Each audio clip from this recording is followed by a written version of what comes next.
Hi, Micah here. Game Explain. We're here with Paul Glancey from Disney. We'll pretend that didn't happen also. So, can you tell me where you actually work and what you do there? Yeah, I'm the design director on Split Second at BlackRock Studio, which is in Brighton in the UK. Okay. And so Disney is obviously publishing this game. How did that relationship come about? I'm gonna really wing this interview. So. BlackRock Studio is a wholly owned part of the Walt Disney Company. Uh, the company it was formed out of a racing studio, a Climax racing studio, some years ago, and those guys developed a whole lot of expertise in the racing space. And when Disney came along, it was a great opportunity for us both to get together and create some great games. It's really cool. It seems like Disney's kind of trying to like harden up add a little edge to themselves or something in the gaming industry primarily. So I think that's a cool addition. Split Second looks really awesome. I personally haven't gotten a chance to play it, but I really hope to later during the show. Um, yeah. So can you tell me about the game a little bit? What's your basic premise? Because I know there's this cool reality game thing, but I want to hear you describe it rather than have me try to flail about. Well, in principle, it's an action racing game which has a little bit of a twist insofar as we can actually give the player the ability to interact with the world and blow stuff up, change the way that the race course behaves, and use that as a way to win the race by taking out any competitors who are ahead of you or blocking guys behind you, that kind of stuff. So it's uh, all that is done in the most spectacular way we can think of, which is in a kind of a big blockbuster movie stuff, lots Mhm. of explosions and special effects and cool pyrotechnics. That's basically how it works.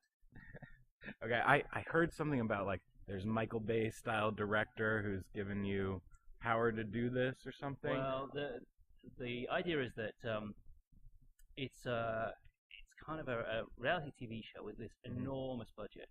And what these guys have done is they've actually built kind of almost a city-sized movie set somewhere, and everything is built to life size, and you can race around it, and they're all cool racetracks.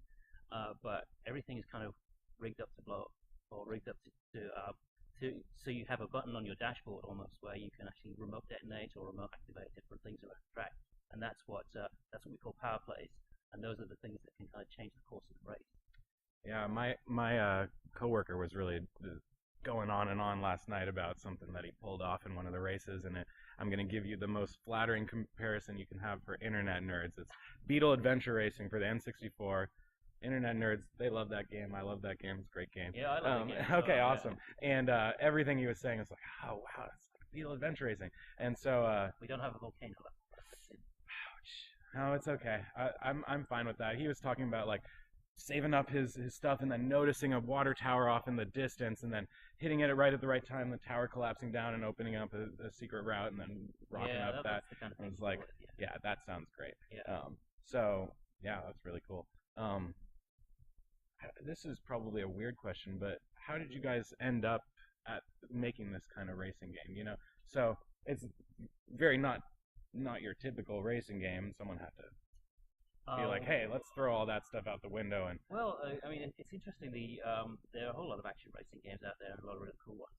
And the people have taken certain parts of that genre so far. You know, they've put a lot of sort of some games put guns on the cars or weapons Mm, on the cars, and some games just sort of focus on cars smashing into each other and all that kind of stuff. And no one had really done the kind of big action movie experience of just blowing stuff up, blowing the world up, or changing the racetrack and making that really dynamic. And it's a pretty hard thing to do. Certainly, the tech hasn't been probably hasn't been there for a long time. yeah. But I mean, the power of what we have what the gaming technology that's in players' hands right now it gives us the opportunity to actually do that. And what we tried to do is bring the best of the arcade racing genre together with the best of just the action game genre. So um, it's been pretty tough, but we feel like we pulled it off. You play a good action game, and there are maybe like three or four set pieces in each level, and Mm, you'll sort of activate those from a particular standpoint, and because you're just moving along at walking speed, you see it all happen in front of you. Where we're actually we put 20, 30 of those in each track, and you're driving And along you're with those, rocketing along. yeah, at like 150 miles per hour, and so it's a pretty different experience. It's a lot of fun. But it does push the boundaries of it. Yeah. I imagine so. I really, really want to get a chance to play. I feel bad that I didn't get to before I talked to you, but I'll make sure that I do on the show floor. Yeah. So multiplayer modes. I know there's nothing demoed here, but can you talk about that a little bit? Well, what you guys are doing? we're not looking too much about exactly what the modes are, but we do support 8 players online, and we also support 2-player split screen. Awesome. Yeah. Well, it's kind of coming back now, split screen. I noticed that in the past year, really. Well, it's cool because for a while when online really kicked off, everyone was kind of focusing their multiplayer efforts on creating a good online experience.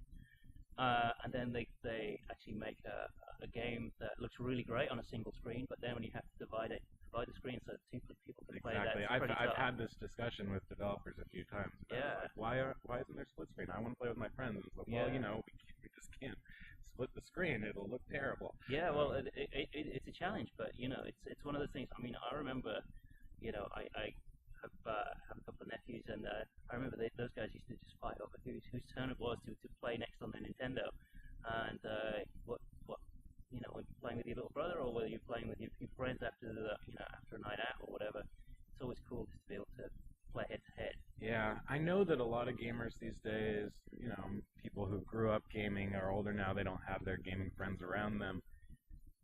I live in the Bay Area.